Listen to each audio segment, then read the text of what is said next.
dari sisi arsitektur filosofinya, kemudian juga bicara dari sisi bagaimana diimplementasikan pada dunia nyata. Dan harapannya ini bisa menginspirasi lebih lanjut kepada rekan-rekan sekalian bagaimana kita membuat arsitektur sebuah solusi, dan mungkin nanti kalau saya tidak tahu apakah ada kesempatan saling diskusi dan sebagainya, kita bisa bertukar pandangan bagaimana solusi ini bisa diterapkan dan mungkin bisa kita improve bersama-sama. Saya izin untuk sharing slide saya ya Mas. Ya, silakan Pak.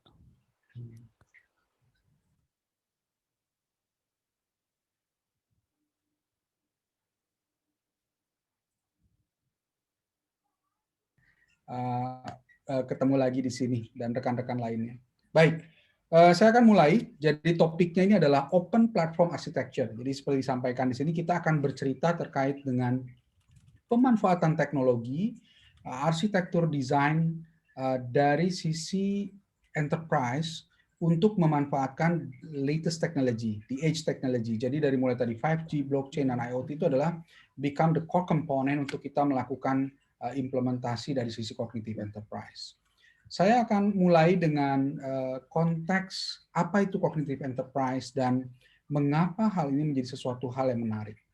Jadi kalau kita lihat sekarang, beberapa tahun belakangan, enterprise mulai mengalami banyak disruption. Terlepas dari COVID-19, tapi beberapa tahun belakangan mereka juga sudah mulai berpikir bagaimana caranya conventional enterprise memiliki karakteristik kerja, karakteristik inovasi yang mirip seperti startup.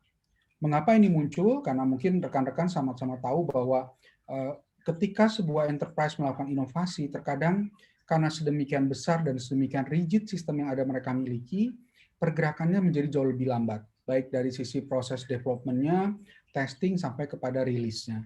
Jadi ini yang menyebabkan beberapa enterprise mulai berpikir ulang, berpikir keras bagaimana mereka melakukan re-architecting dari sisi core system mereka. Dan tentunya tidak semudah membalikan tangan, karena ketika kita mengetahui core system dari enterprise itu, kalau saya boleh ibaratkan seperti benang kusut ya, karena memang sedemikian lama operasinya berjalan, demikian kompleks proses kerjanya ada, kadang-kadang tidak semuanya bisa diselesaikan dengan cara baik-baik, beberapa harus di-patching, beberapa harus dilakukan improvement sepihak, dan juga beberapa mungkin karena immediate request, ada beberapa yang di luar kontrol dari sisi enterprise guidance. Nah, itu tidak bisa dipungkiri. Dan kemudian yang terjadi berikutnya adalah pada saat proses berpikir ini muncul, banyak iterasi yang kita lakukan bersama dengan customer kami. Dan pada saat 2-3 tahun belakangan, kita mulai berbicara tentang platforms. So many time kita selalu bicara tentang platform A, platform B, platform C. Ya. Jadi ketika kita bicara platform ini agak sedikit berbeda konteksnya seperti sebuah solusi. Ketika kita bicara platform itu berbicara tentang fitur fungsi, shareable library, shareable discipline architecture, di mana memungkinkan kita membuat spesifik function yang tetap mengikuti arahan atau guidance dari si bisnis platform ini. Nah, di dalam prosesnya nanti sebenarnya kalau kita lihat mengapa ini juga membuat enterprise melakukan inovasi, ada dua tekanan yang mereka hadapi. Jadi ada inside out, di sini adalah bagaimana proses dari teknologi seperti automation, blockchain maupun AI ini menuntut enterprise untuk memanfaatkannya dari dalam keluar. Jadi dia melihat pemanfaatan data, pemanfaatan workflow yang prosesnya ada di dalam lingkungan mereka, itu menjadi sesuatu yang penting untuk mereka pikirkan dan perlu mereka susun sedemikian rupa strateginya untuk memberikan new outcome bagi bisnis. Kemudian ada lagi yang outside in. Jadi di sini bicara soal demand for digital reinvention. Di sini kita berbicara tentang bagaimana ekspektasi dari customer itu berubah dan ini mendrive jenis layanan, tata cara layanan yang berbeda yang menyebabkan bisnis atau teknologi yang diterapkan oleh perusahaan tersebut harus mampu menadopsinya. Jadi kalau kita lihat contohnya adalah kasus startup yang sukses, misalkan Gojek gitu ya. Kalau kita melihat Gojek ini dari sisi layanan, dari sisi interaksinya betul-betul membuat setup baru terkait dengan new user experience kalau saya bilang. Jadi orang selalu membandingkan kalau pakai aplikasi misalkan, oh ini nggak segampang dengan Gojek gitu ya. Dan ini yang kita bilang bahwa sebenarnya sesuatu harapan customer itu akan selalu mengikuti best experience dia sebelumnya. Jadi sangat sulit sekarang kita melakukan benchmarking. Kita harus melihat dinamika yang ada di lapangan dan ini yang menyebabkan changes dari customer experience menjadi sangat-sangat rumit untuk dihadapi oleh enterprise. Kemudian yang kedua adalah masalah connectivity dari sisi bisnis. Jadi interconnectivity di sini bicara terkait dengan B2B. Jadi di dalam bisnis sangat dikenal sekali business to business atau business to customer atau B2B2C dan sebagainya. Nah, dalam konteks interconnectivity ini ada muncul kecenderungan bahwa barrier-barrier bisnis yang dulunya sangat-sangat rigid sekarang perlu ditabrak gitu ya. Yang dulunya sebelumnya untuk melakukan integrasi sistem to sistem itu harus melalui protokol-protokol yang kompleks, sekarang berubah menjadi cukup menggunakan REST API, misalkan seperti itu. Tapi tentunya tidak mengorbankan masalah security. Nah, hal-hal ini yang kita sebut sebagai interconnectivity yang menyebabkan sebuah perusahaan tertantang untuk bisa menjawab kebutuhan ini. Yang tadinya tidak mengenal atau membuka open API kepada partner bisnisnya, sekarang dituntut untuk melakukan itu. Kalau tidak, partner bisnis akan melihat bahwa, oh, kalau saya doing business dengan Anda kok repot sekali ya, saya akan pindah kepada kompetitor Anda karena mereka memberikan offering yang lebih baru. Nah, ini yang kita sebut sebagai driver dari outside in. Ya, jadi ini yang kita lihat. Dan tantangannya adalah bagaimana kita membangun suatu arsitektur solusi, suatu platform solusi yang mampu mengadres kebutuhan ini. Ya. Nah, kemudian kalau kita lihat beberapa platform kita definisikan. Jadi ada yang dinamakan sebagai business platform, ada teknologi platform, dan ada mass consumer platform.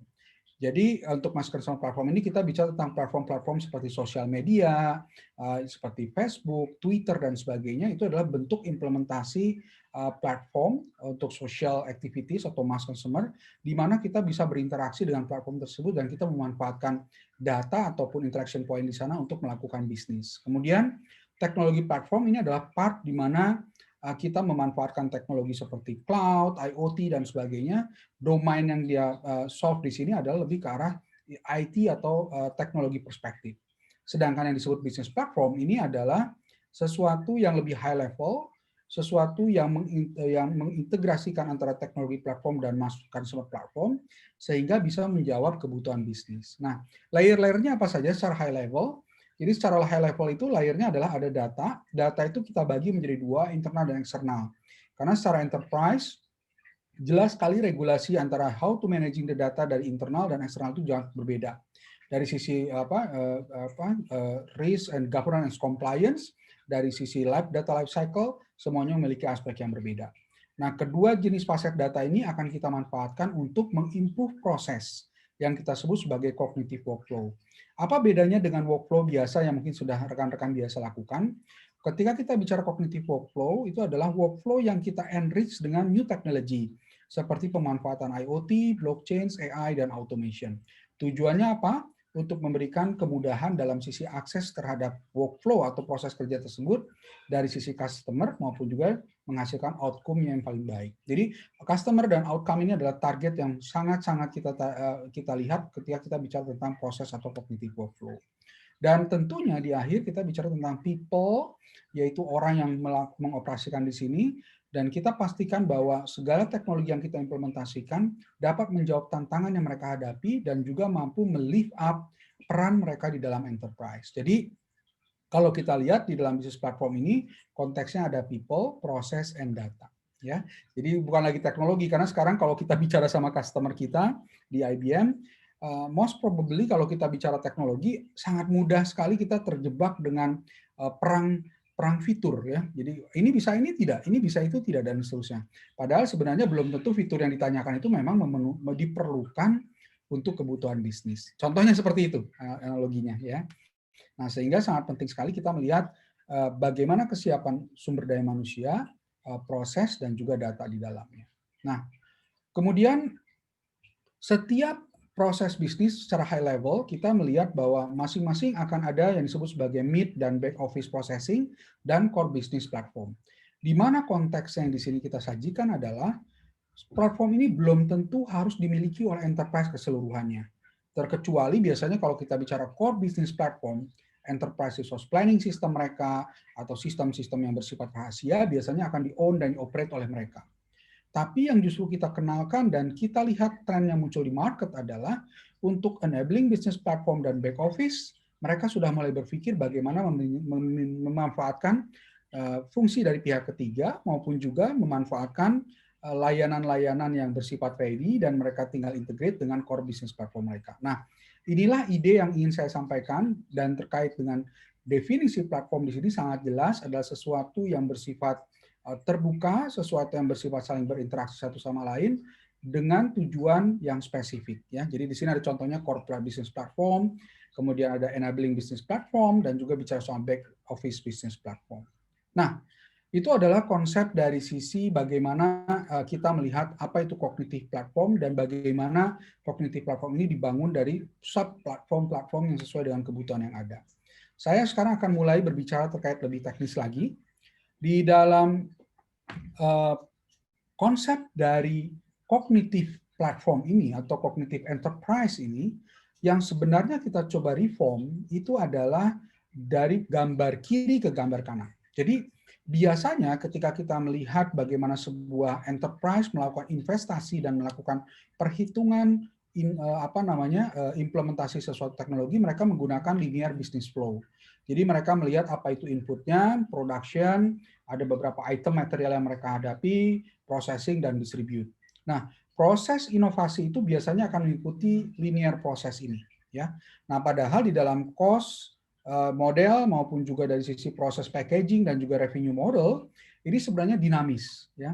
Nah, ini yang menyebabkan ketika kita melakukan definisi value proposition atau objektif dari suatu solusi, ini akan menjadi sangat kompleks. Kenapa? Karena begitu banyak parameter yang perlu kita pertimbangkan sebelum kita mengimplementasikan produk yang kita maksud. Bahkan yang jadi masalah berikutnya adalah karena dia ada linear business flow, produk yang kita hasilkan akan berbentuk solusi aplikasi. Jadi solusi yang sudah spesifik untuk menjawab suatu kebutuhan. Padahal yang ingin kita ubah sebenarnya adalah bagaimana caranya kita tidak perlu lagi melihat keseluruhan cost model, revenue, dan sebagainya, tapi kita being agile, kita pindah ke kanan sini untuk membangun ekosistem network yang mengkaitkan berbagai macam kebutuhan sesuai dengan fungsi dari masing-masing platform. Jadi ada developer ekosistem, ada social feed dari MES atau dari social platform, ada cloud services, ada over the top partner dan sebagainya. Ini adalah service provider yang perlu kita embrace atau kita gunakan untuk melakukan inovasi tanpa perlu melakukan implementasi secara keseluruhan. Jadi kita memanfaatkan services yang mereka berikan. Dan yang syarat yang paling utama adalah ketika enterprise ini akan melakukan, mereka mesti siap untuk melakukan interaksi dengan open ecosystem. Dan pada saat bicara open, maka based on the API. Dan pada saat bicara dengan API, kita bicara tentang bagaimana sekarang dari struktur yang kompleks seperti ini untuk menentukan value proposition, sekarang menjadi lebih simple. Kita hanya tinggal melihat bagaimana integration point dengan cognitive enterprise, bagaimana security compliance dan governance risk-nya dijalankan, dan baru kita akan langsung consume dan langsung kita memberikan benefit kepada consumer kita. Salah satu faset yang ada di dalam ini adalah contohnya pemanfaatan cloud services. Instead of kita membangun data lake atau kita membangun machine untuk AI, machine learning dan sebagainya, yang membutuhkan waktu lama dan integration point yang cukup kompleks dengan sistem yang sudah ada, mengapa kita tidak memanfaatkan cloud services yang ada? Itu ide dasarnya. Ya. Nah, ketika bicara ide dasar tadi itu, kami membangun sebuah analisa tersendiri terkait dengan bagaimana sebuah enterprise mampu melakukan perubahan tadi dari yang sifatnya rigid menjadi lebih fleksibel, itu tidak serta-merta apa yang saya bilangnya bisa seperti semudah membalikan tangan.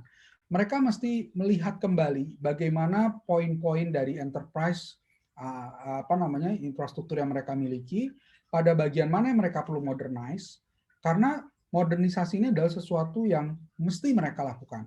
Tidak bisa kita hanya begitu saja mengkoneksikan legacy aplikasi kita dengan cloud, karena secara secara teori bisa dilakukan, tapi most probably dari sisi pengalaman yang saya lakukan dan banyak best practice yang terjadi, proses improvement dari sisi existing aplikasi tetap tidak bisa dihindarkan. Nah, pada saat kita melihat ini semua, kita melihat ada beberapa requirement ya dan supporting technology untuk membantu sebuah enterprise menjadi jauh lebih agile dan mampu membangun sebuah platform.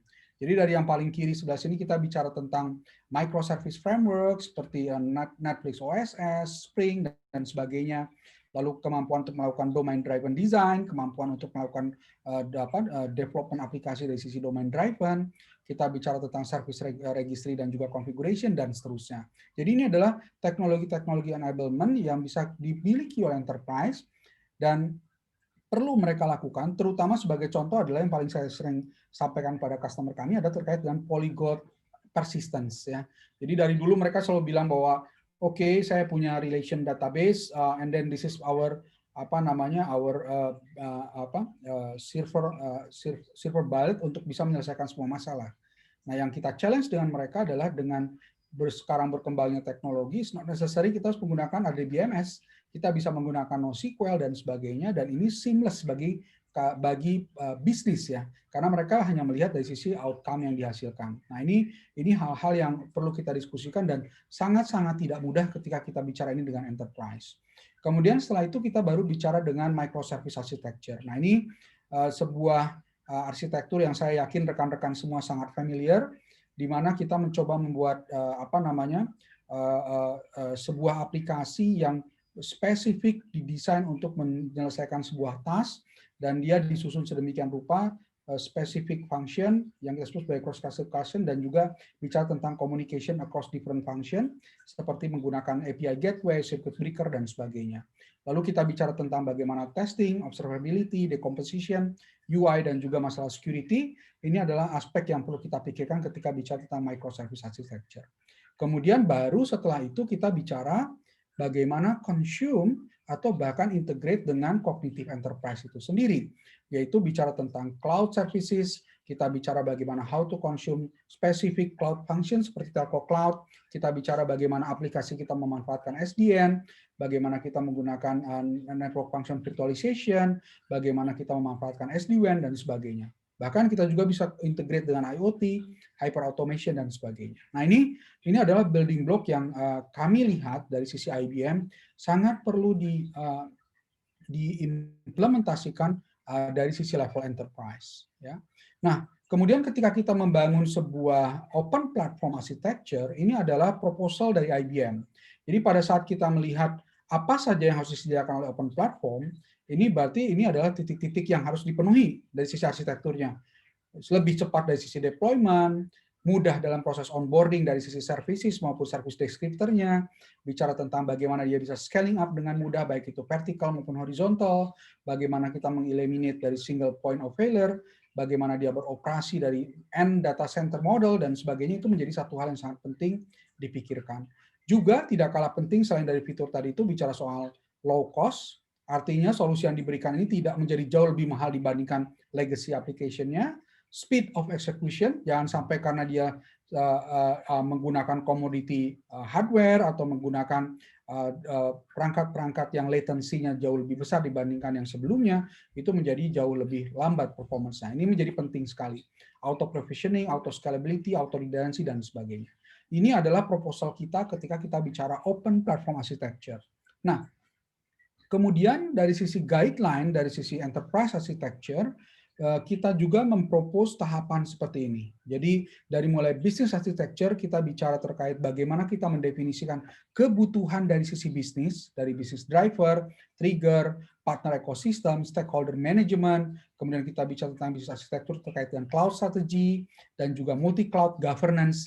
Ini lebih banyak bicara tentang business driver. Ya, dan ketika business driver ini muncul, maka kita akan bicara tentang alignment kepada enterprise architecture. Nah, ini yang menarik. Jadi kita melihat kalau kita bicara soal TOGAF ataupun beberapa framework dari EA itu akan sangat-sangat kompleks sekali, tapi kita sekarang melihat sebagai agile AI. Jadi beberapa yang least required itu akan kita buang, kita akan betul-betul fokus kepada kebutuhan yang memang dibutuhkan oleh customer kita, atau yang dibutuhkan pada saat kita membangun solusi yang baru. Jadi contohnya, kita bicara di enterprise architecture, ada reference architecture, principle, standard guideline, governance process, dan transition track. Kita tidak bicara tentang proses-proses dari mapping function, kita tidak bicara level 2, level 3 yang sangat kompleks, kita betul-betul hanya as needed requirement or as needed document yang kita produce kepada customer kita.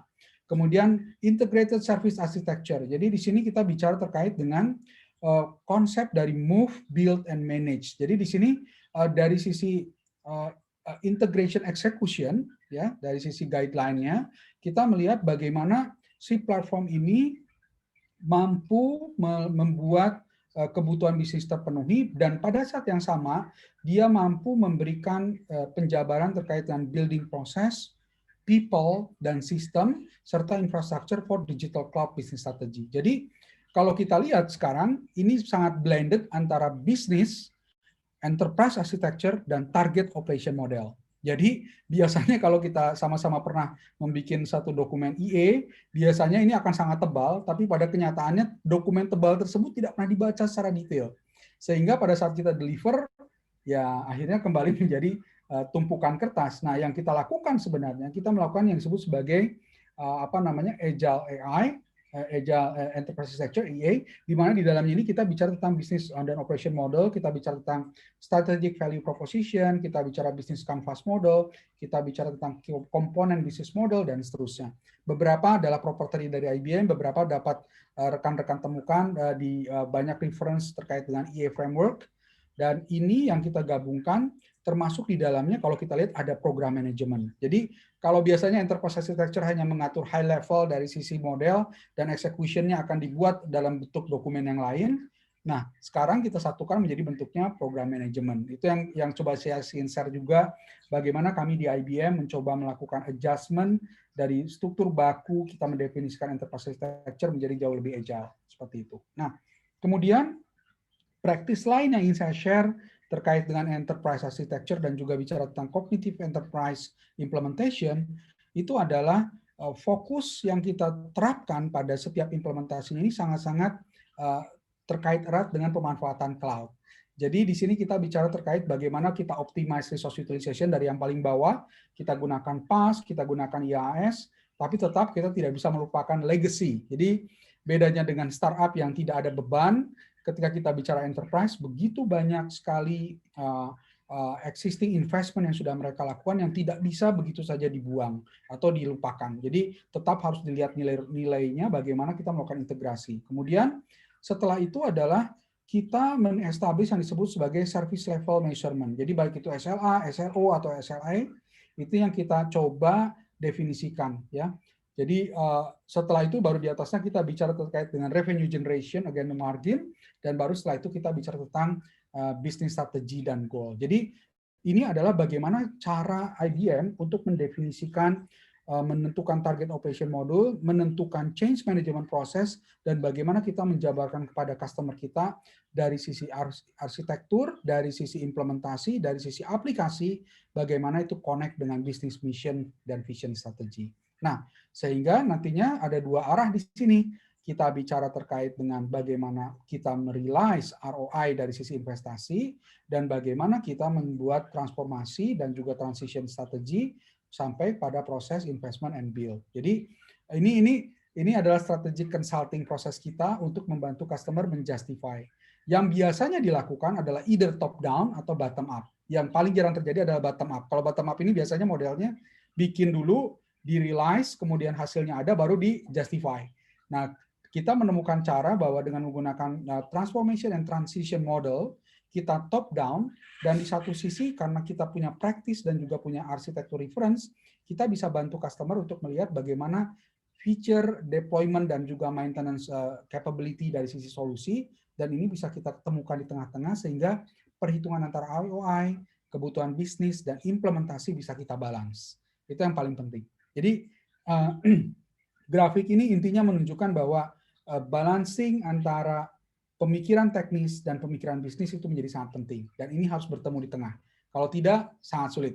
Itu yang ingin saya share. Nah, kemudian dari sisi bisnis architecture, yang sangat fokus ketika kita bicara cognitive enterprise adalah mapping dari sisi capabilities. Jadi ketika bicara capability, ini akan dipengaruhi oleh 4 bagian, yaitu bicara soal organization, resources, value streams, dan information. Jadi di sini kita bicara tentang data driven business, kita bicara tentang IT business operation, kita bicara tentang enterprise resources terkait dengan people, proses, teknologi, dan juga infrastruktur aset yang dimiliki. Dan yang terakhir adalah bagaimana capability ini align dengan value stream dari sisi bisnis. Nah, ini yang sangat penting saya highlight di sini, karena ketika kita mencoba membuat bisnis architecture, jika mengikuti struktur dari TOGAF, itu banyak sekali faset yang mesti dipenuhi. Tapi dari yang kita temukan, capabilities ini adalah part yang sangat-sangat penting kita mapping, dan dari situ baru kita extend kepada value stream, information, dan seterusnya. Ya, seperti itu. Nah, kemudian pertanyaannya adalah, dari setelah guiding principle tadi, apa sih bentuknya dan seperti apa bentuk dari cognitive enterprise itu? Ini, rekan-rekan sekalian. Jadi, bentuk penggambarannya, ini best practice kita. Jadi ketika paling bawah ini kita bicara tentang back-end atau core business system. Jadi ini bicara mostly adalah legacy system, enterprise application, kemudian integration tier, ini kita bicara terkait dengan business activity monitoring, enterprise service bus, message queuing, dan sebagainya. Lalu enterprise data, kita bicara data warehouse capability, ODS, data lake, dan juga enterprise data. Lalu security, ini kita bicara terkait dengan identity management, kita bicara tentang security gateway, dan seterusnya. Lalu authorization, authentication, dan seterusnya. Ya. Kemudian di atasnya ini kita bicara tentang digital coupling. Jadi disinilah konteks di mana kita mencoba membuat open platform. Di dalam open platform ini ada beberapa key komponen, yaitu system of intelligence. Jadi ini kita bicara tentang bagaimana kita membuat cognitive capability, jadi AI capability, dan juga insight driven. Jadi contoh implementasinya next action, prediksi, dan sebagainya, ini ada berada pada bagian system of intelligence. Kemudian channel. Ini kita bicara tentang multiple channel, kita bicara omni-channel capability, kita bicara implementasi di smart POS, mobile application, web, dan kios. Kemudian kita bicara tentang system of trust, ini yang sangat penting sekali. Kalau di sini adalah physical security dan bicara soal IT security, maka di sini kita bicara tentang governance, risk, and compliance. Jadi lebih kepada high level, bagaimana solusi yang dideploy di dalam arsitektur platform kita ini comply dengan certain regulation. Jadi sebagai contoh, misalkan di perbankan yang sangat erat, kaitannya dengan regulasi dari OJK maupun juga lembaga-lembaga pengaman lainnya, maka sangat penting untuk kita membangun perimeter atau teknologi tertentu yang senantiasa dari waktu ke waktu melakukan evaluasi terhadap layanan yang dideploy di atas platform ini. Jadi itu yang sangat penting. Kemudian software driven, ini kita bicara tentang infrastructure as code, dan juga bicara tentang bagaimana kita membuat software defined network, dan seterusnya. Jadi yang penting di sini, kenapa kita kasih bintang, this is the game changers. Ketika kita mencoba mencapai agility tertentu, maka infrastructure as code itu adalah sesuatu yang necessity. Jadi implementasi dan menggunakan teknologi-teknologi seperti OpenStack, OpenShift, kemudian juga container dan sebagainya untuk melakukan provisioning dari sisi resources, ini menjadi sesuatu hal yang sangat penting dipertimbangkan. Kemudian setelah itu kita bicara tentang system of engagement. Jadi ini bicara tentang sistem atau sub-function terkait dengan bagaimana kita melakukan engagement dengan customer kita. Jadi ini bicara soal chatbot, AI conversation, personalized intelligence, kita bicara tentang recommendation engine, kita bicara tentang open connectivity between different partners, kita bicara tentang knowing your customer atau customer 360, dan bahkan kita bicara tentang next action. Jadi kalau kita lihat sistem of engagement ini akan memanfaatkan layer-layer di bawahnya ini untuk melakukan interaksi, melakukan perhitungan melalui sistem of intelligence, dan juga melakukan provisioning terhadap si infrastruktur yang mereka butuhkan demi menjaga konsistensi dari layanan sistem of engagement. Kemudian baru setelah itu ada system of insight, kita bicara tentang business insight, capabilities kita untuk mengetahui bagaimana operasional dari bisnis kita, AI, machine learning, natural language processing, ini adalah part dari system of insight. Lalu reconciliation terkait dengan inventory, customer, partner, dan sebagainya. Jadi ini adalah part di mana kita mencoba melakukan decoupling open platform. Jadi belum tentu teman-teman harus mengimplementasikan semuanya tergantung kebutuhan, tapi ini adalah building block yang kita temukan paling konsisten across different businesses, akan tetapi nanti bedanya setiap bisnis, contohnya ketika sistem engagement, barangkali nanti ada digital banking kalau di bank, kalau ini ada punya e-commerce kalau di retail, kalau di manufacturing kita punya shop floor dan sebagainya ya. Itu beda-beda dari cara mengimplementasikan sesuai dengan industrinya. Kemudian di paling atas kita bicara terkait dengan API Management Capability. Di sini ada beberapa fungsi standar yang perlu dimiliki seperti admin user interface, API gateway, audit log untuk mengontrol bagaimana proses interaksi API dengan customer, analytic untuk melihat usability dari si API dan aspek-aspek lain, developer portal untuk mempermudah developer akses kepada API yang disediakan dan seterusnya. Dan baru setelah ini kita bicara journey and experience, kita bicara immersive and intuitive. Kita bicara bagaimana kita connecting dengan business partner maupun upstream clients, downstream customer, internal customer, atau juga bicara dengan dealer dan supplier. Jadi kalau rekan-rekan lihat, inilah cara kita membagi layer dari sisi arsitekturnya dan bagaimana kita mendecoupling function-function yang tadi saya sudah jelaskan. Kemudian tidak kalah penting lagi adalah kita melihat bahwa enablement di sini, seperti saya sampaikan, ini menggunakan software defined infrastructure as code yang notabene akan bisa jalan di atas cloud infrastructure, baik itu private maupun di atas hyperscaler atau public cloud. Dan tentunya kita juga tahu persis bahwa software reliability engineering ini adalah sesuatu hal yang sangat-sangat menarik SRI. Banyak sekali company yang sekarang sudah melihat bagaimana Google setelah sukses melakukan implementasi SRI dan juga memperkuat DevOps practice mereka dengan menambahkan SRO dan SLA dan juga measurement point sehingga pekerjaan dari sisi DevOps yang tadinya sedikit high level view menjadi jauh lebih mudah dinilai gitu ya.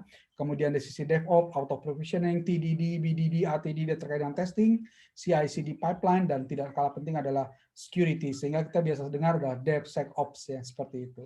Nah, inilah building block dari sisi bagaimana kita melihat agile dan juga praktis dari sisi cognitive platform dan bagaimana open platform bisa kita bangun dengan menggunakan teknologi API, bagaimana kita decoupling function dari setiap komponen yang dibutuhkan oleh enterprise pada saat membangun bisnis platform atau cognitive platform.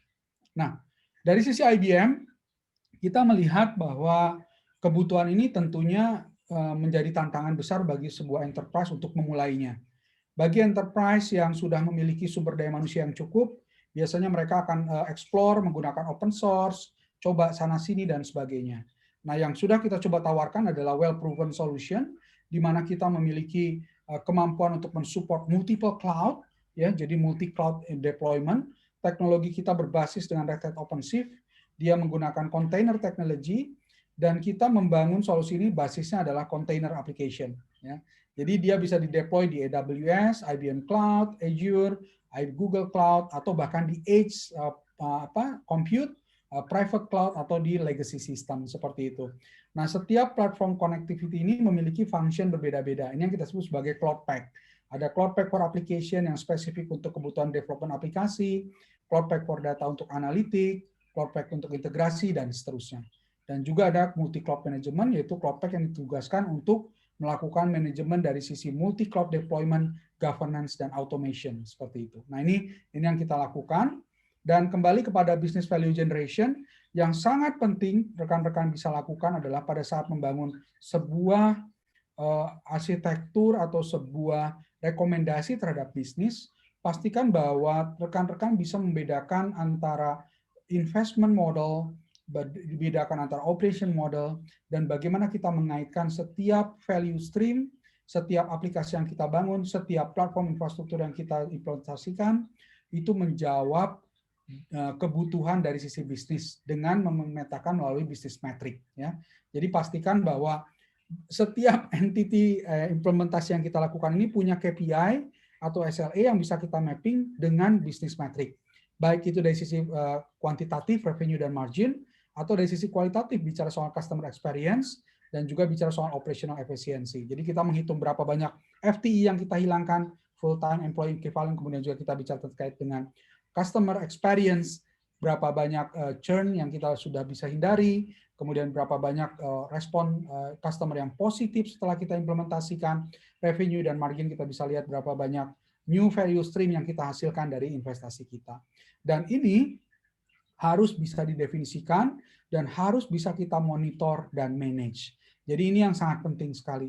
Dan ini yang menjadi juga semangat dari sisi platform kognitif, karena dia bersifat platform, kita belum tentu bisa menunjukkan bahwa seluruh investasi ini bisa menghasilkan revenue yang langsung atau besar, maka sangat penting untuk kita mendefinisikan gradual improvement dari sisi KPI dan SLA dari platform kita. Dan ini harus kita bisa buktikan dengan menggunakan monitoring dan juga manage service, platform yang bisa dimonitor dari waktu ke waktu sehingga dari sisi bisnis bisa kelihatan gitu. Pertanyaan paling simpel adalah ketika Anda sebagai tim IT ditanya oleh bisnis, saya sudah investasi sekian miliar, apa return-nya bagi saya? Kita nggak bisa bilang bahwa tunggu sekian bulan, bismillah, atau tunggu lagi 3 bulan lagi, siapa tahu ada keajaiban. Tidak bisa begitu jawaban kita. Kita harus datang dengan KPI dan SLA yang jelas, dan kita bisa tunjukkan dari monitoring dashboard yang real time. Ini Pak, yang sudah Bapak investasikan, ini conversion rate-nya, ini adalah margin per klik yang sudah kita hasilkan, ini best customer experience yang sudah kita hasilkan, dan ini adalah reduce dari sisi operational efficiency yang berhasil kita lakukan. Dan ini yang sangat penting diramu oleh rekan-rekan pada saat nanti membangun sebuah sistem. Dan tentunya, again, bagaimana kami dari IBM membantu rekan-rekan enterprise melakukan ini, kita mencoba melakukan simplifikasi dari sisi bagaimana hal ini dimonitor, bagaimana hal ini dideploy, dan bagaimana hal ini dipastikan KPI-nya bisa di-track secara terus-menerus. Kita memiliki yang kita sebut sebagai IBM Cloud Paks tadi. Karena ini basisnya adalah container platform, kita menggunakan Red Hat OpenShift, dan dalam OpenShift banyak sekali tools untuk melakukan monitoring dari sisi performance hingga sampai ke level detail di setiap aplikasi, dan ini bisa kita jabarkan menjadi KPI dan SLA yang bisa kita runut balik kepada business value metric tadi. Ya. Dan pada akhirnya adalah semangatnya kembali kepada konsep bagaimana business capability ini dibangun sebagai platform. Jadi kalau rekan-rekan tadi ingat ada beberapa blok, ada mid process, ada back office, ada juga core business process. Maka setiap bagian tadi itu kita sebut sebagai business capability. Setiap business capability akan punya komponen dia sendiri, microservice yang set yang mereka miliki, enterprise data, mereka punya core business platform, mereka punya agile DevOps team tersendiri, mereka punya proses atau RPA atau AI driven intelligent workflow, tapi tetap masing-masing ini saling berintegrasi melalui API.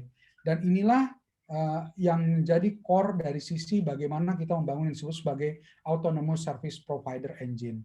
Dengan cara ini, kita bisa membuat setiap capability bisnis kita decouple each other, tapi tetap kita maintain standar dari sisi arsitekturnya, dan tetap bisa saling interoperability melalui penggunaan API. Seperti itu. Nah, pertanyaannya, sudah pernah dites kah ini? Ya.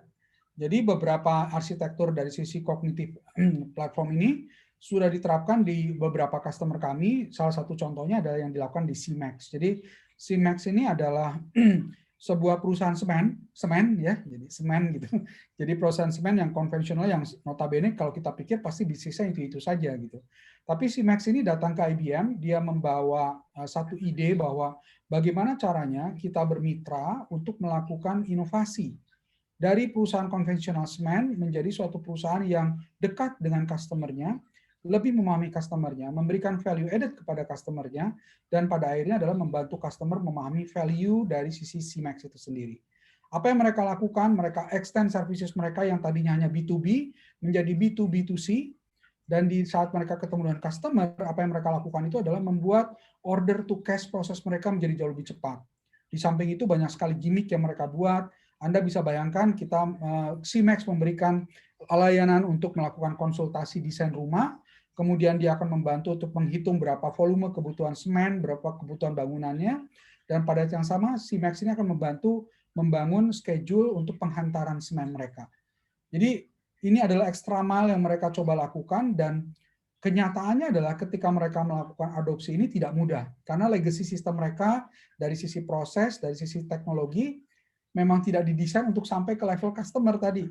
Makanya ada beberapa komponen yang kita tambahkan, kembali lagi ke sini, kita membuat new business capability untuk bisa melakukan interaksi dengan customer, jadi system of engagement tadi, kemudian kita integrate dengan legacy system, dan partially kita melakukan improvement dengan melakukan transformasi, migrate dari aplikasi, kita melakukan lift and shift ke dalam cloud technology, sehingga pada akhirnya kita mencapai transformasi yang diharapkan. Kemudian kita membangun juga platform berbasis blockchain yang dikenal sebagai ThreadLens. ThreadLens ini basically adalah platform bersifat global yang digunakan untuk men-track pergerakan kontainer dari satu negara ke negara lain. Dan ini adalah sangat-sangat masif transaction karena jumlah kontainer itu sangat banyak dan pergeseran data, dokumen, dan sebagainya itu sangat-sangat masif. Dan ini sudah kita kembangkan dan ini berbasis platform seperti tadi, cognitive platform tadi. Platformnya berbasis blockchain, tapi blockchain ini tidak dibuat sedemikian kompleks bagi customer kita. Yang customer lihat itu adalah API. Seperti yang tadi kalau kita lihat diagram kita, yang utamanya adalah API, baru kemudian immersive experience, ya kan? Nah, complexity terkait dengan system of insight, record terkait dengan blockchain itu kita sembunyikan di belakang API. Dan ini yang telah terbukti berhasil, proses onboarding cepat, immersive experience dari sisi bagaimana mereka consume data, dan mereka sama sekali tidak pernah menyadari bahwa seluruh data mereka kita kontrol dalam blockchain platform. Jadi itu mungkin yang sangat penting kita lihat bahwa well proven platform ini sudah diimplementasikan dari beberapa use case, 2 tadi sudah saya jelaskan. Dan ini adalah untuk mensummary-kan terkait dengan apa yang harus kita lakukan terkait dengan future ready enterprise business and technology blending concept, di mana kita penting sekali untuk melihat business value driven application development, seperti yang saya bilang tadi, piramida tadi. Pastikan Anda bisa menghitung atau menjustify business mission and vision strategy. Pastikan bahwa ROI dari sisi teknologi dapat kita hitung, dan pastikan SLA dan KPI ini bisa kita mapping sebaik mungkin. Oke. Kemudian manfaatkan teknologi yang sudah pasti dan tidak membuat Anda menginvestasikan waktu untuk coba-coba. Sebagai contoh di sini adalah salah satu offering dari IBM yaitu Cloud Pak System. Kemudian juga di belakang sini ada beberapa metodologi yang spesifik di IBM dan juga beberapa publish di internet. Sebagai contoh adalah Mosaic Method untuk compute system integration, kemudian juga Garage Method untuk pengembangan aplikasi berbasis cloud, juga adalah offering 14 in 4 dari sisi IBM untuk infrastructure managed service. Jadi inilah slide saya terakhir terkait dengan enterprise architecture dan juga bicara bagaimana konteks penerapan cognitive enterprise dan bagaimana proses thinking dari sisi bagaimana kita membangun solusi ini. Terlepas dari ini adalah beberapa, saya menyebutkan tadi produk IBM, tapi cara berpikir bagaimana kita membuat business value driven, bagaimana kita menyusun strategi untuk menunjukkan KPI, SLA, SLI, dan juga SLO kita sampaikan kepada bisnis terpenuhi, itu adalah menjadi satu hal yang sangat penting dipikirkan dari awal. Jadi itu mungkin Mas Freddy terkait dengan presentasi saya malam ini. Saya harapkan bisa memberikan satu gambaran utuh terkait dengan cognitive enterprise dan bagaimana open platform diimplementasikan pada framework tersebut. Terima kasih. Ya, terima kasih Pak Panji. Ya, keren banget sih Pak tadi Pak sharingnya, luar biasa, komprehensif kalau menurut saya. Mute mungkin Pak Freddy, saya nggak bisa dengar. Halo, tes. Sudah. Suara saya kedengeran ya, teman-teman? Kedengaran, Mas. Oke. Ya, tadi menurut saya keren sih sharingnya dari Pak Panji ya. Itu komprehensif sih. Menurut saya lihat dari hulu ke hilir itu sebetulnya banyak sekali yang bisa ditanyakan sebenarnya. Cuman dari tadi saya di kolom chat belum ada yang tanya nih. Silakan ya teman-teman ya yang ingin bertanya. Saya mau nanya, Mas. Oh ya, silakan. Ini Pak Panji, terima kasih. Ini luar biasa penjelasannya. Dan ternyata buat orang awam ini cukup rumit sekali ya, karena pada dasarnya mungkin kita teman-teman seperti di awal Mas Freddy bilang gitu ya, ketika ingin mendevelop suatu software, orang taunya jadi dan tidak perlu tahu arsitektur seperti apa, tapi ternyata ya memang itu setelah ditanya arsitektur si pembuatnya pun kebingungan gitu, dan tidak bisa mengembangkan itu menjadi sesuatu yang lebih baik gitu. Ini yang saya rasakan sebetulnya.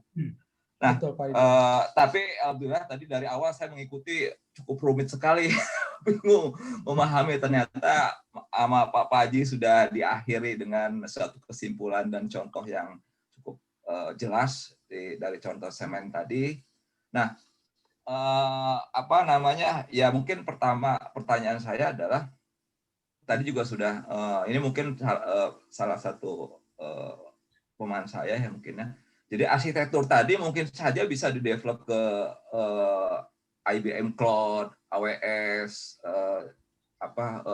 Google dan sebagainya itu ya, Pak Panji ya. Betul. Nah, oke, jadi artinya dia pada level di tengah-tengah ya, karena kan kalau kita lihat service cloud yang sekarang cukup besar tadi IBM, AWS, Google, nah itu belum ada Microsoft ya, Azure itu belum ada tandingannya lah gitu. Ya. Nah, saya akan bertanya karena saya mungkin sedikit berasal dari pendidikan nih Mas. Ini satu persoalan besar juga di bidang pendidikan karena sampai hari ini pemerintah pun belum mampu gitu membuat satu arsitektur sistem yang terintegrasi, termasuk ya kalau kita dari menteri sekarang Mas Mas Ojek dari menteri sekarang, tapi ternyata sampai hari ini juga belum mampu mengeluarkan satu arsitektur yang bisa diadopsi atau yang bisa digunakan oleh seluruh baik perguruan tinggi ataupun sekolah lah ya. Nah, menurut Mas Panji ini kira-kira kalau tadi contohnya menarik karena contoh dari semen tadi dari yang cukup sederhana bisa menghasilkan satu sistem seperti itu. Ya. Ini, nah bagaimana kira-kira konsep menurut Mas Panji kalau di bidang pendidikan ini mampu gitu memberikan solusi pada sistem pendidikan sehingga ya tadi nih, apalagi dengan konsep rencana bahwa sistem online itu akan permanen karena ini kan tidak mudah nih Mas ya dengan konsep. Nah, saya minta pandangan nih dari Mas Panji karena tadi konsep dari solusi IBM yang diberikan pada semen itu cukup luar biasa sampai dengan menghitung sampai ke jauh-jauh seperti itu. Hal ini luar biasa. Makanya ya mungkin ini juga jadi pembelajaran buat kami di bidang pendidikan ya, ternyata masih banyak yang bisa dikaji gitu di dalam teknologi. Itu Mas Panji dari saya, mudah-mudahan bisa ditangkap maksudnya. Baik. Langsung dijawab Pak Ferry atau bagaimana Pak? Iya, silakan Pak, langsung aja. Baik. Terima kasih Pak Ridwan atas pertanyaannya dan pertanyaannya sangat baik sekali. Jadi sebenarnya masalah terbesar di dalam pembangunan arsitektur itu adalah arsitektur itu intinya seperti kita mencoba mendefinisikan sebuah kebutuhan dan memotret masa depannya, gitu ya. Nah, ketika memotret masa depan ini, kalau kita analogikan ketika memotret itu kan orang nggak boleh gerak-gerak ya Pak, objeknya nggak boleh gerak-gerak ya. Kita membuat asumsi untuk membuat objek itu tidak bergerak. Nah, yang menjadi masalah itu adalah seberapa besar dan seberapa mampu kita membuat asumsi itu konsisten. Jadi di dalam kita membuat satu arsitektur itu salah satunya itu adalah base assumption tentang as-is analisis terkait dengan apa yang ada saat ini, kemudian to be capability atau juga to be architecture yang ingin dicapai. Nah, ini potret yang harus kita buat secara konsisten. As is dan to be. Kemudian di tengah inilah baru kita melakukan gradual improvement dan kita menyusun arsitektur untuk mencapai hal yang diinginkan tadi. Jadi kalau saya analogikan, kalau Bapak bilang tadi, saya ingin punya rumah 3 lantai, gitu ya. Tapi tahun ini baru 1 lantai. Tapi tolong dong dipastikan bahwa secara arsitektur, sipil dan sebagainya, memang bangunan saya bisa sampai 3 lantai tanpa menghindarkan estetika dan sebagainya. That's analogi yang selalu saya sampaikan. Masalah terbesar dari sisi pemerintahan, terutama dari berbagai sektor, tidak hanya pendidikan, saya yakin, pada saat memotret as is dan saat memotret to be, sangat sulit sekali untuk menentukan asumsi yang tepat. Kenapa? Karena faktor politikal, banyak sekali faktor-faktor, terutama faktor politik yang menurut saya membuat sulit untuk dipotret gitu. Jadi saya tidak pernah menyalahkan siapapun yang ada di situ karena memang environment-nya sulit, Pak. Saya pernah membantu mereka dan saya sendiri garuk-garuk kepala karena tidak ada asumsi yang bisa mereka pegang untuk bisa memastikan dalam 3 tahun ke depan ini tetap bisa dijalankan. Karena ketika berpindah ke pemimpinan, berpindah politik partai, berpindah kepentingan, maka arsitektur ini tidak bisa menjadi guiding principle mereka kembali.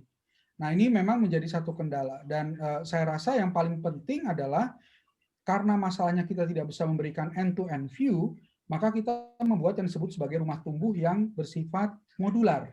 Artinya apa? Kalau tadi kita lihat Bapak membuat arsitektur 3 lantai, sekarang bagaimana caranya kita membuat ini knockdown. Dan ini bisa dipastikan masih cukup kuat untuk N lantai. N lantai, tidak hanya 3. Nah, ini tantangannya. Satu-satunya cara apa? Decompose function. Jadi jangan sampai, atau decoupling function. Jadi dengan cara fungsi-fungsi tadi itu bisa dipindah-pindah seperti Lego.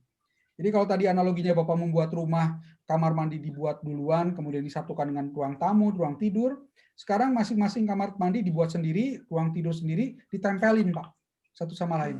Sehingga suatu saat nanti Bapak bilang, kamar ruang tidurnya tambahin, ya tinggal digeser, ruang ini saya sekali lagi mensimplifikasi ya Pak, dicabut modul apa namanya kamar mandinya, digeser ke sebelah, tambahin ruangannya. Nah, inilah kenapa tadi saya bilang decoupling function, decouple open architecture itu menjadi jawabannya. Bagaimana caranya kita memandang suatu solusi, dipecah solusi itu menjadi hal-hal yang kecil, dan saling bebas satu sama lain, tapi tetap bisa menyelesaikan fungsi yang diharapkan, atau yang disebut tadi immersive experience. Jadi kembali kepada contohnya CMAX, ya. Kalau dia benar-benar melakukan overhaul, merubah sistemnya, itu sangat luar biasa besar harganya. Bisa jadi nggak pernah berhasil menemukan titik temu untuk mendapatkan return of investment. Jadi yang kita lakukan modernisasi memang betul-betul bagian dari customer experience-nya. ERP-nya dibiarkan saja. Kembali kepada contoh pendidikan. Arsitektur yang tepat mungkin tidak merubah sistem informasi kependidikan yang sekarang ada. Tidak merubah sistem informasi akademik yang ada di tempat di universitas. Tapi kita melihat lagi modul apa yang kurang, dan kita mengembangkan open integration lewat API supaya modul tambahan nanti itu bisa saling berkomunikasi satu sama lain dan decouple dari sistem yang lain. Sehingga misalkan kalau kita tadi bicara dengan Bapak Kementerian yang sekarang ada, mungkin legasinya hari ini adalah bicara tentang digital platform untuk melakukan pembelajaran jarak jauh. Digital platform ini bisa connect dengan any sistem informasi akademik yang sudah dimiliki oleh universitas. Nah, inilah cara pandang kita untuk melihat bagaimana platform ini dibantu saling berinteraksi dengan keterbukaan lewat API tadi. Itu makanya berulang kali saya bilang ini seperti Lego, ini seperti hal yang bisa terus saling berkembang satu sama lain. Sambil jalan tentunya perlu dibuatkan peta jalan atau roadmap untuk memastikan fitur-fitur apa saja yang dikembangkan, dan roadmap ini harus punya waktu untuk dievaluasi setiap tahunnya. Kenapa? Karena kebijakannya berubah, karena orangnya mungkin berubah, dan punya intention politik yang berbeda-beda. Dan ini harus perlu kita buat.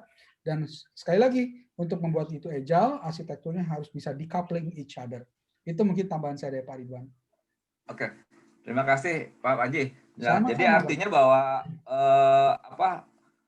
arsitektur atau kognitif dan arsitektur yang Pak Panji sampaikan dari BM ini cukup fleksibel ya untuk bidang apa saja ya. Betul Pak. Jadi arsitektur yang tadi saya sampaikan itu yang biasa kita sebut sebagai reference architecture Pak. It's not necessary untuk satu domain, itu adalah satu pembelajaran bagaimana kita melihat atau menyusun sebuah solusi. Jadi yang tadi saya sampaikan itu adalah tata cara atau tahapan apa yang dilakukan oleh IBM ketika kita menyusun solusi, dan inilah reference architecture kita ketika kita membuat satu solusi.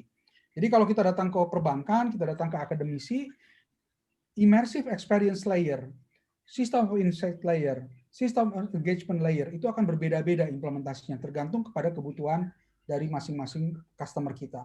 Tapi building block-nya akan konsisten, Pak. Itu maksud saya. Ya, baik. Terima kasih, Pak Panji. Sama-sama, Pak Ridwan. Moga-moga bisa menjawab. Ya. Baik. Oke, dari teman-teman yang lain, silakan kalau ada yang ingin bertanya, langsung nyalakan mic-nya. Halo, selamat malam. Ya, malam. Halo Mas Freddy, thank you Mas untuk waktunya Mas. Saya mau bertanya juga sama mantan dosen saya Pak Panji. Silakan Mas, silakan. Apa kabar Pak? Baik Mas Nando. Oke Pak. Presentasi yang bagus Pak, saya lihat dari solusi dari IBM gitu ya. Memberikan solusi tentang enterprise arsitektur, tapi lebih ke arah kognitif gitu ya. Betul. Arsitektur gitu ya. Tapi setelah dari yang saya lihat ya Pak, penjelasan dari IBM tersebut ya, terkait dengan enterprise arsitektur ya. Tadi menjelaskan di kognitif bahwa solusi yang diambil itu adalah tentang cloud gitu ya, tentang cloud. Yeah. Nah, ada beberapa hal mungkin dari EA atau enterprise arsitektur yang mungkin hilang saya lihat pada di penjelasan itu Pak. Saya nggak tahu ya Pak, apa memang sengaja dihilangkan. Tadi kan kita berbicara tentang EA, itu ada business architecture, kemudian ada information architecture, kemudian ada teknologi architecture, kemudian ada lagi satu lagi kalau berdasarkan knowledge saya itu ada security architecture. Apakah memang saya lihat tidak ada security architecture Pak yang dijelaskan dasar itu Pak? Apakah memang sengaja dihilangkan atau memang bagaimana solusi dari IBM? Apakah memang udah trust gitu dari sisi IBM dan dari sisi security gitu? Baik. Itu satu Pak. Pertanyaan ada dua, satu lagi Pak. Oh, silakan Mas Nando. Yang kedua itu adalah sekarang ini Pak banyak cloud teknologi yang mungkin kompetitor selain IBM gitu. Ada AWS, ada Google, ada kemudian Alibaba gitu ya. Yang membedakan atau apa pros-nya Pak, kelebihan dari IBM Cloud sendiri saat ini gitu ya, dengan adanya teknologi dari OpenShift atau Sirah tadi ini Pak. Begitu kira Pak. Baik, sorry, Mas Nando bisa lihat screen saya sekarang? Oke Pak. Ya, baik. Ini pertanyaan Mas Nando tadi langsung saya coba jawab dan saya mapping di sini. Jadi kalau Mas Nando lihat, ini sebenarnya tidak saya hilangkan, tapi sebulak-balik tadi saya bilang Agile Enterprise Architecture. Jadi kalau Mas coba cari di Google, Agile Enterprise Architecture itu adalah salah satu cabang di mana kita mencoba menyusun framework dari bagaimana kita menjabarkan sebuah enterprise architecture dengan just enough design, just enough documentation. Jadi kalau tadi bicara security, ada di bawah sini Mas, Integrated Service Architecture. Security and GRC, governance risk and compliance practice. Ini ada di sini. Kemudian terkait dengan cloud, ini di sini ada cloud manage dan juga bicara tentang open platform architecture. Jadi tidak dihilangkan, tapi kita gabungkan. Itu yang saya maksud sebagai bentuk AI agile itu ada di situ. Jadi kenapa ini kita lakukan? Karena kita belajar banyak bahwa banyak sekali komplain dari pelaku bisnis bahwa membuat IE itu tidak banyak value bisnisnya, tidak memberikan guidance yang clear, terlalu tebal, sulit untuk dimanfaatkan, dan pada akhirnya hanya mempotret kondisi yang ada, tapi tidak terlalu dinamis untuk diimplementasikan. Dan saya sampaikan sekali lagi, tidak kita lupakan apa yang Mas Nando tadi sampaikan, tapi kita buat di dalam komponen IS infrastructure atau integrated service architecture di situ. Jadi kalau dilihat di sini ada penjelasannya, security and GRC. Jadi ada juga di situ Mas. Tapi tidak menjadi satu subsection yang sangat detail. Kita bicara dari mulai authorization, authentication dan sebagainya. Itu menjadi sesuatu yang pasti akan kita sampaikan, tapi just enough sesuai dengan kebutuhan customer kita. Kemudian yang kedua mengenai competitive value dari masing-masing komponen, akan sangat banyak sekali. Masing-masing memiliki kelebihan dan kekurangannya. Tapi yang bisa kita sampaikan bahwa dari sisi IBM adalah kita melihat solusi kita open. Jadi open di sini kita bicara terkait dengan pemanfaatan dari open source technology, terkait dengan banyak protokol yang kita support, banyak interoperabilitas dengan berbagai macam framework, dan juga kita punya secure to the core. Seluruh aplikasi kita memiliki jaminan compliance terhadap spesifik standar compliance security, baik itu industri maupun standar dari service layanan cloud. Dan yang ketiga adalah kita juga punya yang dinamakan sebagai bring your own key. Ini yang belum ada di tempat lain, di mana hanya customer kita yang bisa melihat data di dalam cloud kita, bahkan kita sendiri yang mengoperate cloud-nya, jika ada apa-apa tanpa ada consent customer, kita tidak bisa menunjukkan atau mengambil datanya. Jadi betul-betul key-nya hanya dipegang atau kuncinya itu hanya dipegang oleh customer.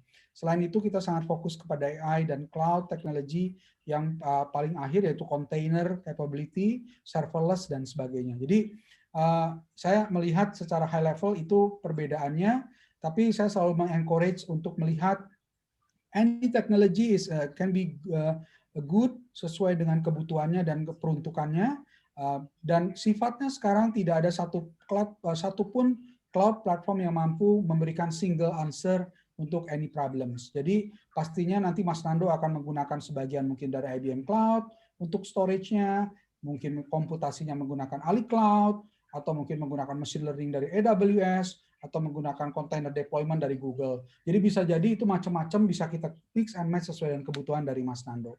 Itu mungkin jawaban dari dua pertanyaan tadi, Mas. Oke Pak, thank you Pak. Sama-sama, senang sekali lagi bisa ketemu. Ya. Oke. Oke, mungkin satu lagi kali ya kalau ada yang mau nanya, silakan. Baik. Ya, saya mau nanya. Ya, silakan. Selamat malam Pak Panji, selamat malam, saya Buyung. Saya agak belakangan ini, joinnya karena baru selesai ada meeting gitu. Iya, iya. Saya sama Freddy, kita yang mengelola Sarkom, jadi salam kenal. Salam kenal Pak. Iya, ini Pak saya mau tanya, ini biasanya kalau orang berbicara enterprise architecture kan kelihatan mahal nih Pak, ya kan? Selalu berbicara soal cost. Kembali lagi pasti soal cost, apalagi zaman sekarang ini kalau bisa semuanya free gitu kan. Karena open source gitu kan. Jadi orang bisa ambil, comot terus dia buat sendiri. Apalagi sekarang kan banyak, pertama terkait cloud sendiri kan banyak open source juga. Mereka bisa bikin on premise, terutama kayak ada kolega saya juga contohnya Bitek itu dia punya kayak OpenStack, dia buat sendiri kemudian implement di sebuah bank. Nah itu strategi IBM gimana ya untuk terkait cost ini? Biasanya itu keputusannya itu terkait politik, dalam hal keputusan politik, teknologinya apa aja terserah, tapi ini kita punya deal-nya segini, atau memang teknologi ini sangat mempengaruhi juga terhadap cost gitu. Karena kebanyakan kalau pengalaman saya juga ya di corporate ataupun di yang ini, biasanya keputusannya itu dari orang bisnis. Jadi udahlah pokoknya tag-nya terserah deh, mau bagaimana yang pasti harus sesuai cost-nya gitu. Nah ini apakah di IBM suka juga menghadapi hal seperti ini, dan bagaimana cara sebenarnya mensikapi kita pengen buat suatu arsitektur yang bagus, tetapi kita terkendala dengan cost gitu, yang kadang-kadang itu di-define oleh orang bisnis sendiri gitu, yang which is suka bertentangan gitu. Ini bagaimana sebenarnya kita bahwa wah ini nggak bisa nih, kita bisa fight juga ini. Kalau nggak begini nanti jelek gitu. Saya pondasinya tadi yang dibilang pondasinya ini akan jelek ini. Tetapi kalau nggak begini kita nggak dapat nih proyeknya. Nah ini bagaimana sih Pak sebenarnya mensikapi hal begini terus kita bisa jual ini sebagai value gitu. Betul, betul Pak. Jadi kalau kembali tadi kepada penjelasan saya, terima kasih Pak, pertanyaannya sangat baik sekali, dan apa yang Bapak sampaikan ini sesuatu yang memang sering sekali terjadi dan hampir selalu terjadi Pak. Jadi kami selalu dilatih untuk memahami apa sih sebenarnya kebutuhan dari customer kita. Jadi client needs kita itu apa. Kemudian value proposition-nya apa? Sebenarnya jadi misalkan sebagai contoh, saya butuh automation, itu statement dari customer kita. Tapi sebenarnya apa yang dituju dengan automation tadi? Oh ternyata dia ingin reduce FTE dia dari employee-nya. Dia ingin menghindari fraud dan sebagainya. Nah ketika itu sudah kita buat, kita mulai berpikir tentang bagaimana ke statement client needs ini terkait dengan value proposition yang dia cari. Kadang-kadang yang terjadi adalah Pak Buyung, dia minta A, statementnya, saya minta mobil, gitu ya, mobilnya harus yang paling mahal. Terus kalau kita tanya apa value proposition-nya, yang penting saya bisa nyampe pasar, gitu kan. Nah, kalau value proposition-nya ini tidak tercermin dari client-nya ini, kita akan memberikan rekomendasi. Rekomendasi ini bergantung kepada value proposition. Jadi kalau misalkan tadi kita bilang contohnya kembali kepada automation tadi, Pak, Bapak mintanya end-to-end menggunakan BPM dan sebagainya, jadi tadi contohnya adalah mobil termahal, tapi sebenarnya yang Bapak butuhkan ini adalah automation dari sisi data capturing saja, misalkan. Karena memang case problemnya Bapak itu ada di situ. Nah, makanya penting sekali kita membuat satu bridging antara teknologi arsitektur yang kita bangun dengan KPI dan ROI yang ingin dicapai oleh bisnis. Makanya tadi kalau saya buat piramida tadi, antara business driver dengan infrastructure realization dan juga enterprise architecture-nya, itu betul-betul harus dibuat sambungannya dan di tengahnya. Karena satu-satunya yang bisa menjustify bagaimana kita sebagai teknologis berbicara dengan bisnis itu adalah ROI, KPI dan SLA, dan juga business direction alignment. Hanya 3 itu yang bisa kita lakukan. Karena kenapa? Ketika saya present back, kita tampilkan diagram yang kompleks, forget it. Pasti teman-teman dari sisi bisnis tidak akan melihat itu. Yang akan dia lihat hanya melihat ROI, gitu kan. Tapi sangat penting untuk kita sebagai teknologis tidak bisa mengeluarkan ROI tanpa ada arsitekturnya. Kita perlu tahu berapa jumlah core yang kita perlukan, berapa banyak komponen yang harus saya beli, sampai padanya saya ketemu uang rupiahnya yang perlu saya belanjakan per tahun, berapa jumlah man capacity-nya, berapa jumlah consulting services-nya, kita hitung berapa value generation dari arsitektur kita, lalu keluarlah ROI dari sisi investment-nya. Dan inilah business case yang selalu saya tampilkan kepada customer kita. Jadi sepanjang saya ketemu, biasanya dengan customer, at the end, saya hanya present 2-3 diagram teknikal, kemudian sisanya adalah analisis dari sisi bisnis. Dan itu yang selalu saya hadapi dari sisi bagaimana kita bicara. Dan ketika Bapak bicara mahal, mahal itu relatif, Pak. Ketika ROI itu bisa kita justify, ketika ROI itu bisa membawa nilai bisnis yang tepat atau sesuai dengan client needs dan value proposition, percaya sama saya, Pak. Customer kita ada yang beli dengan sekian harga luar biasa, tanpa berpikir panjang ketika dia tahu value apa yang dia peroleh. Itu mungkin yang bisa saya sampaikan, Pak. Baik, ya, terima kasih, Pak. Sama-sama, Bapak. Senang bisa membantu. Pak Freddy, saya ada meeting lagi setelah ini. Oh iya, ya Pak. Ya, Pak. Oke, mungkin kita cukupkan saja. Terima kasih untuk Pak Panji telah meluangkan waktunya. Terima kasih banyak Pak Panji. Sama-sama Pak Buyung, sama-sama semoga bisa menjawab. Terima kasih Pak Panji, luar biasa materinya. Terima kasih juga untuk teman-teman semua. Oke, jadi kita akhiri, sampai jumpa di event selanjutnya ya. Baik, terima kasih Pak Freddy. Assalamualaikum warahmatullahi wabarakatuh. Waalaikumsalam warahmatullahi wabarakatuh.